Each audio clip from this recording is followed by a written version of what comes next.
the Snow Queen, second boy, and a little girl.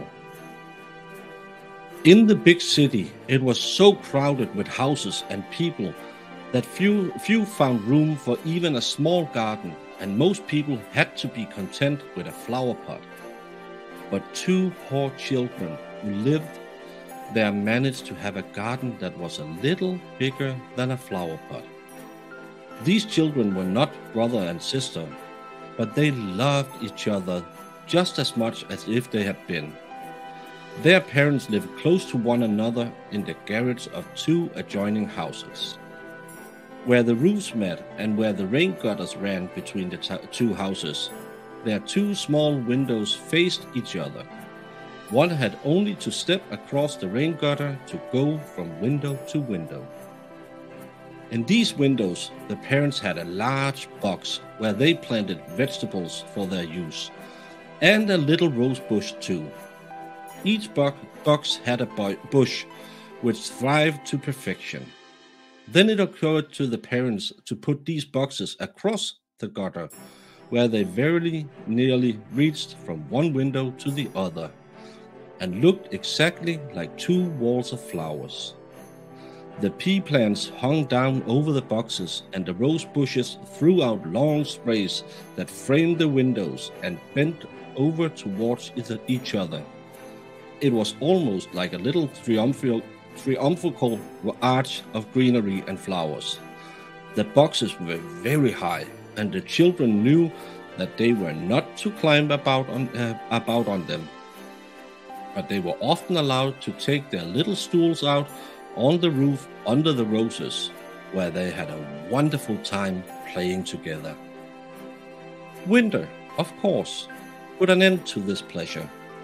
The windows often frosted over completely, but they would heat copper pennies on the stove and press these hot coins against the frost-coated glass.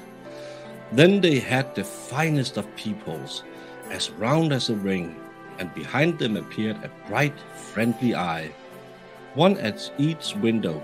It was the little boy and the little girl who peeped out. His name was Kay, and hers were Gerda.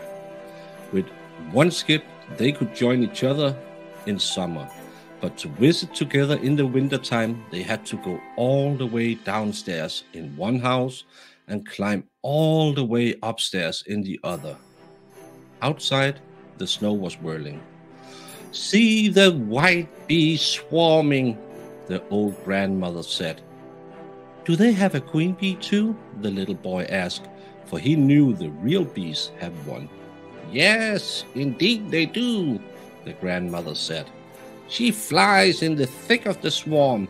She is the biggest bee of all, and can never stay quietly on earth, but goes back again to the dark clouds. Many a wintry night she flies through the streets and peers in through the windows. Then they freeze over in a strange fashion, as if they were covered with flowers." "Oh yes, we've seen that," both children said. And so they knew it was true. "Can the Snow Queen come in here?" the little girl asked. "Well, let her come," cried the boy. "I would put her on the hot stove and melt her." But grandmother stroked his head and told them other stories. That evening, when little Kay was at home and half ready for bed, he climbed on the chair by the window and looked out through the little peephole. A few snowflakes were falling, and the largest flake of all alighted on the edge of one of the flower boxes. This flake grew bigger and bigger until at last it turned into a woman who was dressed in the finest white gauze, which looked as if it had been made from 1,000,000 of star-shaped flakes. She was beautiful and she was graceful, but she was eyes-shining, glittering eyes. She was alive, for all that, and her eyes sparkled like two bright stars. But in them there was neither rest nor peace. She nodded toward the window and beckoned with her hand. The little boy was frightened, and as he jumped down from the chair, it seemed to him that a huge bird flew past the window. The next day was clear and cold. Then the snow thawed, and springtime came. The sun shone. The green grass sprouted, swallows made their nest, windows were thrown open, and once again the children played in their little roof garden, high up in the rain gutter on top of the house. That summer the roses bloomed their splendid best. The little girl had learned a hymn in which there was a line about roses that reminded her of their own flowers. She sang it to the little boy, and he sang it with her. Where roses bloom so sweetly in the vale, there shall you find the Christ child without fail. The children held each other by the hand, kissed the roses, looked up at the Lord's clear sunshine, and spoke to it as if the Christ child was there. What glorious summer days those were, and how beautiful it was out under those fragrant rose bushes, which seemed as if they would never stop blooming. Kay and Gerda were looking at a picture book of birds and beasts one day, and it was then, just as the clock in the church tower was striking 5, that Kay cried, "Oh, something hurt my heart, and now I got something in my eye." The little girl put her arm around his neck, and he blinked his eyes. No, she couldn't see anything in it. I think it's gone, he said. But it was not gone. It was one of those splinters of glass from the magic mirror. You remember that goblin's mirror? The one which made everything great and good that was reflected in it appear small and ugly, but which magnified all evil things until each blemish loomed large. Poor Kay. A fragment has pierced his heart as well, and soon it would turn into a lump of ice. The pain had stopped, but the glass was still there. "Why should you be crying?" he asked. "It makes you look so ugly. There's nothing the matter with me." And suddenly he took it into his head to say, "Oh, that rose is all worm-eaten. And look, this one is crooked. And these roses, they are just as ugly as they can be. They look like the boxes they grew in." He gave the boxes a kick and broke off both of the roses. "Kay, what are you doing?" the little girl cried. When he saw how it upset her, he broke off another rose and then leaped home through his own window, leaving dear little Gerda all alone. Afterwards, when she brought out her picture book, he said it was fit only for babes in the cradle, and whenever grandmother told stories, he always broke in with a "but." If he could manage, he would steal behind her, perch a pair of spectacles on his nose, and imitate her. He did this so cleverly that it made everybody laugh, and before long, he could mimic the walk and talk of everyone who lived on that street.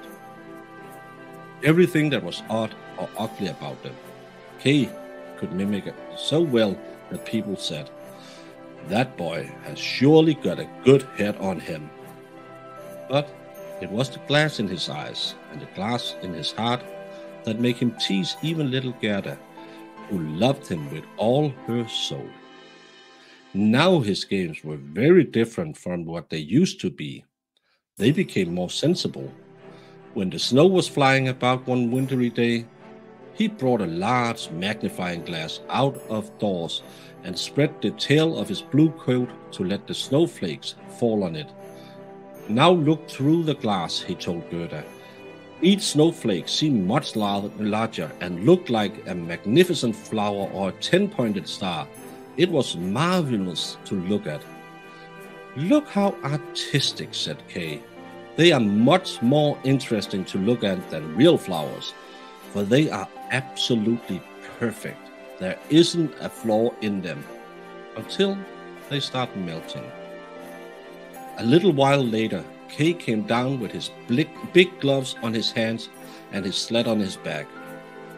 Right in Greta's ear, he bawled out, "I've been given permission to play in the big square where the other boys are," and away he ran.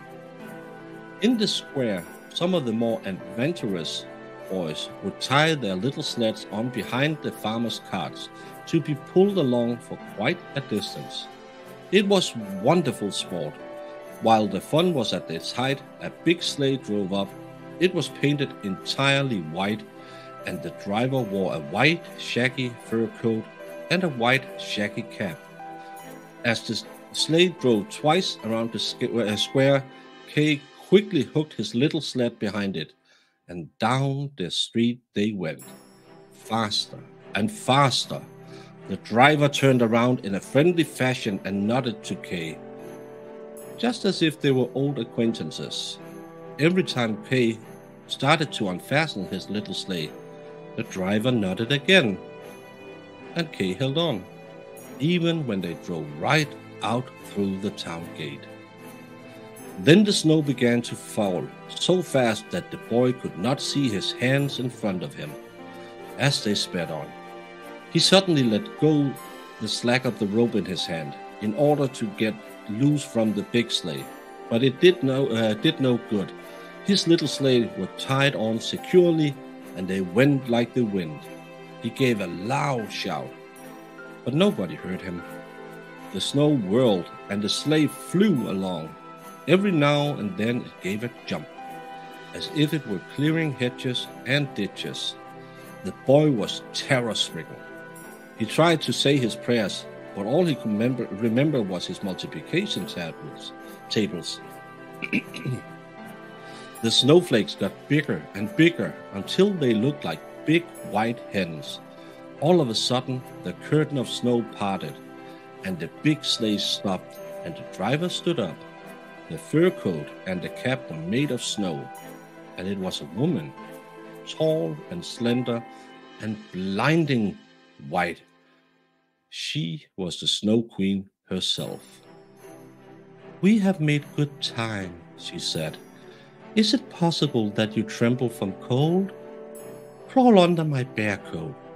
She took him up in the sleigh beside her, and as she wrapped the fur about him, he felt as if he was sinking into a snowdrift. "Are you still cold?" she asked, and kissed him on the forehead.